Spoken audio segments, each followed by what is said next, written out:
New ইয়র্কের summit for the future সম্মেলন, বৈষম্যহীন উন্নত বিশ্ব গড়ার আহ্বান পররাষ্ট্র উপদেষ্টার। রাজধানীতে পুলিশ ও সেনাবাহিনীর যৌথ অভিযান, যানবাহনের কাগজপত্র তল্লাশি ও মামলা। দক্ষিণাঞ্চলের অঘোষিত রাজপুত্র শেখ তন্ময়, দেশে বিদেশে অসংখ্য ব্যবসা, অঢেল সম্পদ।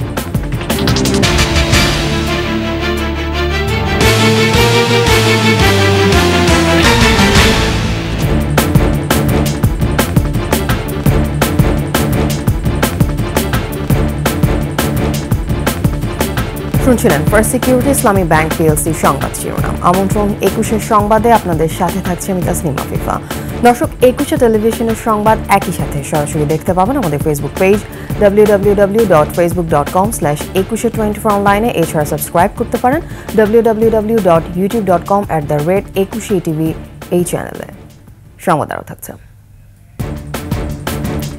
রাজধানী থেকে বিলুপ্তির পথে কাক, অপরিকল্পিত নগরায়ন ও প্রযুক্তির আধিক্যকে দায়ী করছেন বিশেষজ্ঞরা।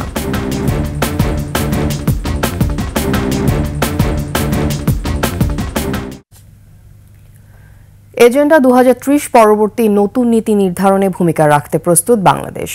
জাতিসংঘের ৭৯তম অধিবেশনের সামিট ফর দ্য ফিউচার সম্মেলনে এমনটাই জানান অন্তর্বর্তী সরকারের পররাষ্ট্র উপদেষ্টা তৌহিদ হোসেন। এ সময় নতুন প্রজন্মের জন্য বৈষম্যহীন উন্নত বিশ্ব গড়তে সাহসী পদক্ষেপ নেওয়ার আহ্বান জানিয়ে 4 দফা প্রস্তাব পেশ করেন তিনি।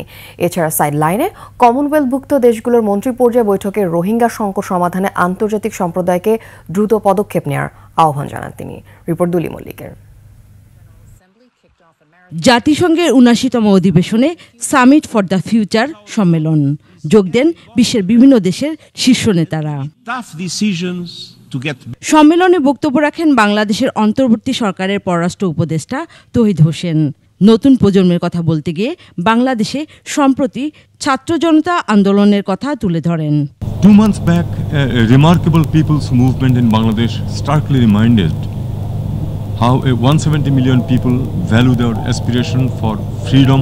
বলেন, প্রায় 1 দশক আগে এজেন্ডা 2030 গ্রহণ করা হলেও অনেক দেশে অর্থনৈতিক বৈষম্য, ক্ষুধা, দারিদ্র্য বিদ্যমান রয়েছে। Social and economic inequalities across communities are rising. Poverty and hunger persists, yet we focus more on output than outcome. এ সময় তিনি ভবিষ্যৎ প্রজন্মের জন্য বিশ্ব গড়ে তুলতে সংঘাত ত্যাগ করে শান্তি ও স্থিতিশীলতা প্রতিষ্ঠার উপর জোর দেন। বিভিন্ন শ্রেণী পেশার মানুষের মধ্যে আয় বৈষম্য দূর করা ও প্রযুক্তিগত সক্ষমতা বাড়াতে বহুপাক্ষিক ব্যবস্থা জরুরি বলে জানান। জলবায়ু পরিবর্তন মোকাবেলা সহ উন্নয়নশীল দেশগুলোর নানা সমস্যা সমাধানে উন্নত ও ধনী দেশগুলোকে এগিয়ে আসার আহ্বান জানান। তুলে ধরেন 4 দফা প্রস্তাব। অধিবেশনের সাইডলাইনে কমনওয়েলথভুক্ত দেশগুলোর মন্ত্রী পর্যায়ে বৈঠকে অংশ নেন তৌহিদ হোসেন। বলেন, রোহিঙ্গা সংকট শুধু বাংলাদেশের নয়, পুরো অঞ্চলকেই ঝুঁকির মুখে ফেলেছে। এছাড়া সাইডলাইনে মার্কিন পররাষ্ট্র দপ্তরের শীর্ষ কর্মকর্তা রিচার্ড ভার্মার সঙ্গে অর্থনৈতিক উন্নয়ন নিয়ে আলোচনা করেন। সংযুক্ত আরব আমিরাতের পররাষ্ট্রমন্ত্রীর সঙ্গে বৈঠকে নিরাপদ অভিবাসন নিয়ে আলোচনা করেন। বৈঠক করেন ভারতের পররাষ্ট্রমন্ত্রী এস জয়শঙ্করের সঙ্গেও। দুলি মল্লিক, ডেস্ক রিপোর্ট, 21 টেলিভিশন। উন্নত বিশ্বের সাথে আঞ্চলিক এবং দ্বিপাক্ষিক সম্পর্ক মজবুত করে কৌশলগতভাবে বাংলাদেশ আরও লাভবান হবে। জাতিসংঘের এবারের আসরের পর এমন আশাই করছেন কূটনীতিক ও অর্থনৈতিক বিশ্লেষকরা। তারা বলছেন, জাতিসংঘ সম্মেলনের কেন্দ্রবিন্দুতে থাকবেন ডক্টর মোহাম্মদ ইউনূস। তিনি ভাষণে তুলে ধরবেন দেশের অবস্থান, উন্নয়ন সহযোগী দেশ ও সংস্থাগুলোর অধিক সহায়তার আশা বিশ্লেষকদের। আরও জানাচ্ছেন প্রণব চক্রবর্তী। বাংলাদেশের অন্তর্বর্তী সরকারের প্রধান ডক্টর মোহাম্মদ ইউনূস জাতিসংঘের সাধারণ পরিষদের অধিবেশনে দৃষ্টির কেন্দ্রে থাকবেন। শেখ হাসিনা সরকারের পতনের পর বাংলাদেশ কোন দিকে যাচ্ছে তা নিয়েও আগ্রহ আছে বিশ্ব নেতাদের। আর বাংলাদেশের জাতিসংঘের সদস্য পদ প্রাপ্তির 50 বছর পূর্ণ হচ্ছে এবার।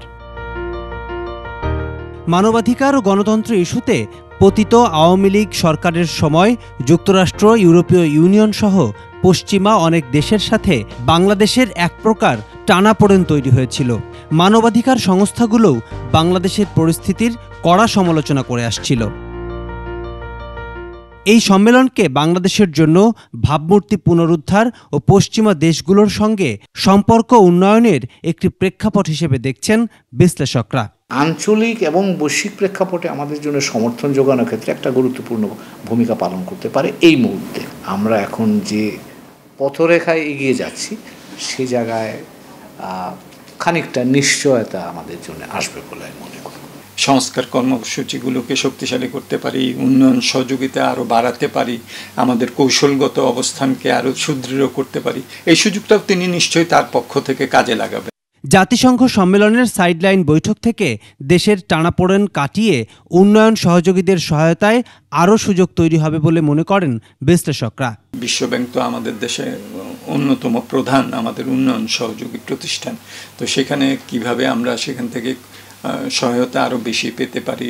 আমাদের বাজেটারি সাপোর্ট এখন আমাদের জন্য খুব গুরুত্বপূর্ণ, তো সহায়তাটা যদি সেই ফর্মে আসে তাহলে ওই টাকাটা ইউজ করার ক্ষেত্রে আমাদের ফ্লেক্সিবিলিটি অনেক বেড়ে যায়। তারপর IMF-এর এখনও পর্যন্ত কিন্তু আরও $3 বিলিয়ন পর্যন্ত তারা সহযোগিতা আমাদেরকে দিতে পারে, তো সেইটা নিয়েও হয়তো আলোচনা হতে পারে। 27 তারিখ জাতিসংঘের সাধারণ অধিবেশনের প্রধান উপদেষ্টার বক্তব্যে রোহিঙ্গা সংকট, জলবায়ু ইস্যু, পাচার হওয়া অর্থ ফেরত সহ বিভিন্ন বিষয় নিয়ে কি গুরুত্বপূর্ণ বিষয় থাকছে তা দেখতে মুখিয়ে পুরো দেশ।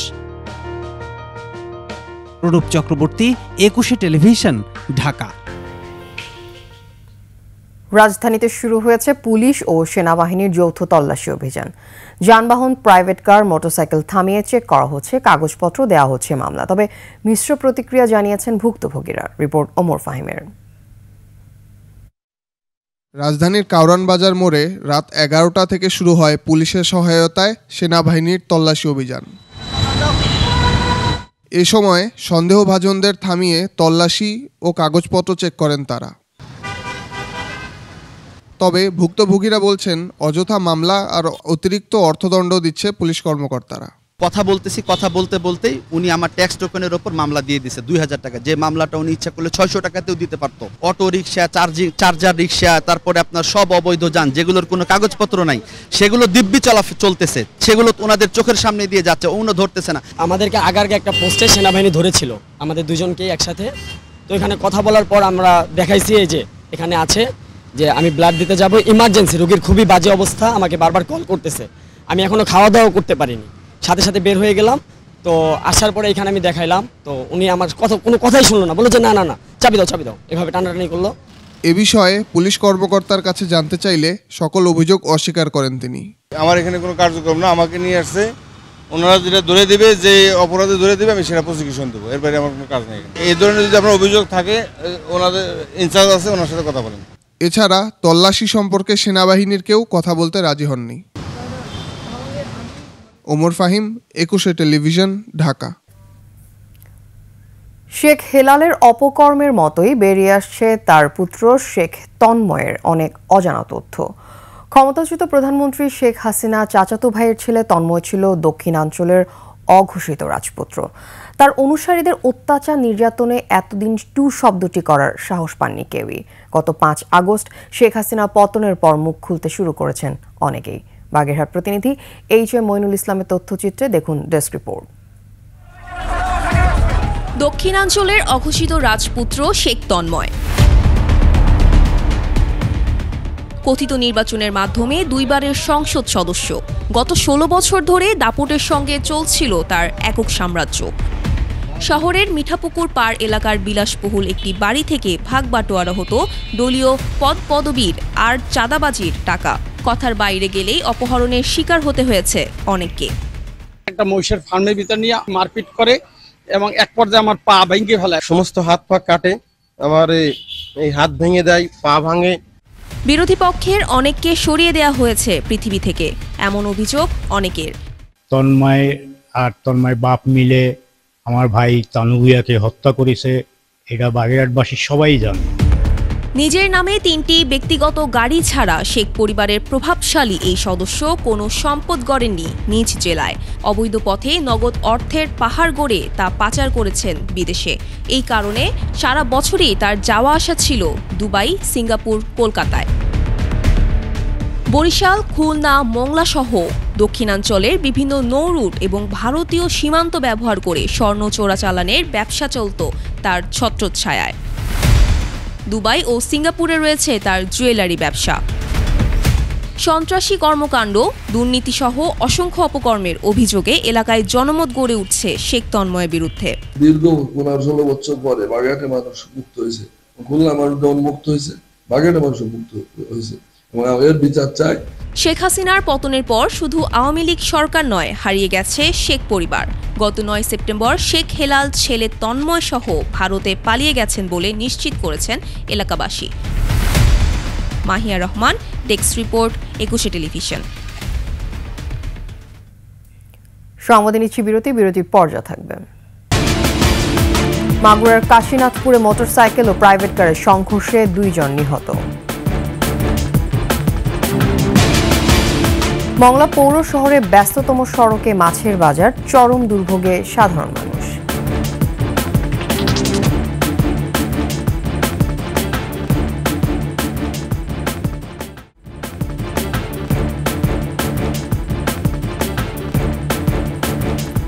আপনারা দেখছেন 21 সংবাদ। মাগুরার কাশীনাথপুরে সড়ক দুর্ঘটনায় 2 জন নিহত হয়েছে, আহত হয়েছে আরও 1 জন। পুলিশ জানায়, গতরাতে মাগুরা ঝিনাইদহ মহাসড়কের কাশীনাথপুরে মোটরসাইকেল ও প্রাইভেট কারের মুখোমুখি সংঘর্ষে ঘটনাস্থলে সনি বিশ্বাস নামে 1 জন নিহত হয়। গুরুতর আহত অবস্থায় মুহিদ ও বোরহান নামে উদ্ধার করে প্রথমে মাগুরা হাসপাতালে নেওয়া হয়। অবস্থার অবনতি হলে ফরিদপুর মেডিকেল কলেজ হাসপাতালে নেওয়ার পথে মারা যায় মুহিদ। আহত বোরহানের অবস্থাও আশঙ্কাজনক। মোটরসাইকেল ও প্রাইভেট কার আটক করেছে পুলিশ।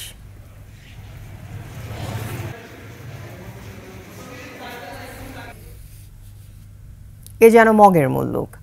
মংলা পৌর শহরের ভেতরের ব্যস্ততম সড়কের যান চলাচল আটকে চলছে মাছের ব্যবসা। এতে চরম দুর্ভোগে যানবাহন চালক ও সাধারণ মানুষ। এছাড়া মাছের পানি পড়ে নষ্ট হচ্ছে সড়কও। মংলা প্রতিনিধি আবুল হাসানের তথ্যচিত্রের ডেস্ক রিপোর্ট। মোংলা পৌরসভার গুরুত্বপূর্ণ সড়ক তাজমহল রোডের চিত্র এটি। দেখে মনে হবে গ্রামের হাটবাজার। ট্রাক, ভ্যান, অটো ভটভটি রেখে সড়কের দুপাশ আটকে ভোর থেকে দুপুর পর্যন্ত চলে মাছ কেনা বেচা। এছাড়া আরও কয়েকটি স্থানে একই কায়দায় সড়ক আটকে বিক্রি হয় মাছের দেয়া বরফ। বছরের পর বছর চলছে এ অবস্থা, কারো কোনো মাথা ব্যথা নেই। দুর্ভোগে অতিষ্ঠ সাধারণ মানুষ। দীর্ঘ অনেক বছর ধরে আমরা এই ভোগান্তির সম্মুখীন হচ্ছি। ট্রাকগুলো জাম বাজাইয়া মানুষ অ্যাক্সিডেন্ট করাইতেছে। আড়ত থাকে, এই জন্য এই রোডটা সাধারণ মানুষ চলাফেরা করতে খুব কষ্ট হয়।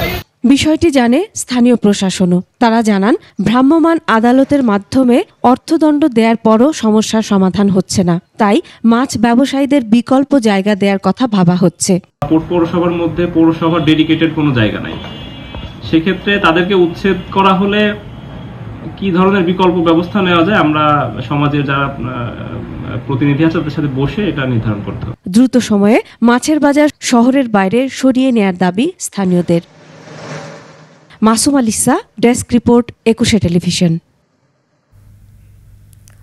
একসময় শহরের আনাচে কানাচে অবাধ বিচরণ ছিল কাকের। এদের সংখ্যাও ছিল চোখে পড়ার মতো, কিন্তু এখন আর আগের মতো চোখে পড়ে না কালো এই পাখিটি। বিশেষজ্ঞরা বলছেন, বাসস্থান ও খাদ্যের সংকট, অপরিকল্পিত নগরায়ন এবং মোবাইল টাওয়ারের মতো প্রযুক্তিগত স্থাপনার আধিক্যের কারণে কাকসহ অনেক প্রাণী ঢাকা শহর থেকে বিলুপ্তির দিকে যাচ্ছে। এতে প্রাকৃতিক চক্র বা বাস্তুসংস্থান বিপন্ন হয়ে পরিবেশ বিপর্যয়ের আশঙ্কা করছেন তারা। রিপোর্ট মফিউর রহমানের।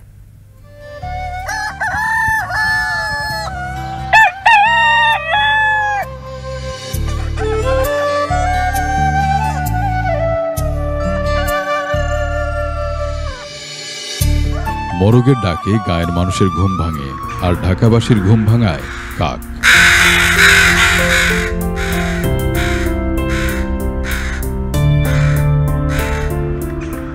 ঢাকা কাকেরই শহর। কাক ছাড়া ঢাকার কথা যেন চিন্তাই করা যায় না। কাক ছাড়া ঢাকা যে শূন্য লাগে তা বুঝি আজ অনেকেই টের পেতে শুরু করেছেন। তবে এখন ধানমন্ডি লেক, রমনা পার্ক, সোহরাওয়ার্দী উদ্যান এবং ঢাকা বিশ্ববিদ্যালয় এলাকায় এদের দেখা মিললেও সংখ্যায় অনেক কম। সকাল দুপুর রাতে কাকটা আসলে দেখা যাচ্ছে না। অনেক কাক ছিল। এখন কিন্তু যে আমরা সকালে ঢাকা হাঁটি আজকে এখন দেখতেছেন আপনি একটা কাকও না, একটা কাকের শব্দ কিন্তু নেই, কমে গেছে। যেখানে ময়লা আবর্জনা একটা ইঁদুর যদি মারা যায় তাহলে ওই কাক ওইটাকে নিয়ে যাচ্ছে, তাহলে আমাদের পরিবেশটা কিন্তু সুন্দর থাকছে।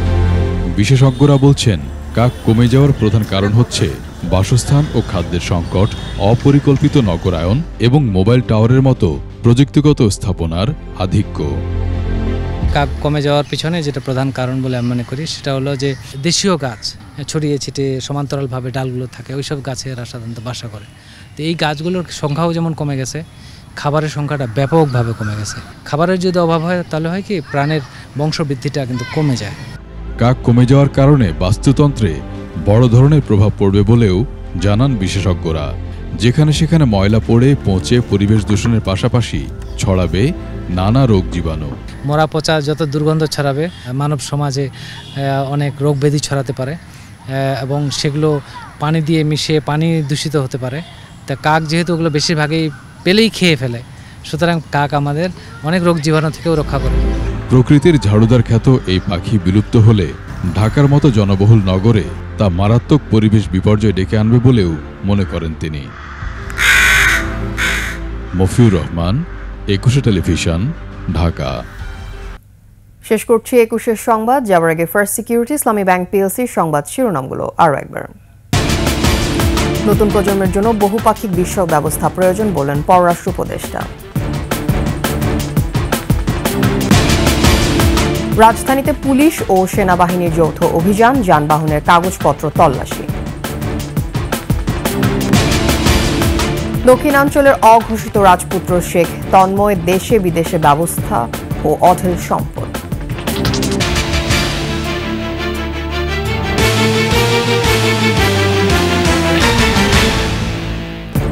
সর্বশেষ খবর জানতে ডায়াল করুন 2021 নম্বরে আর ভিজিট করুন 21-tv.com এই ওয়েবসাইটে।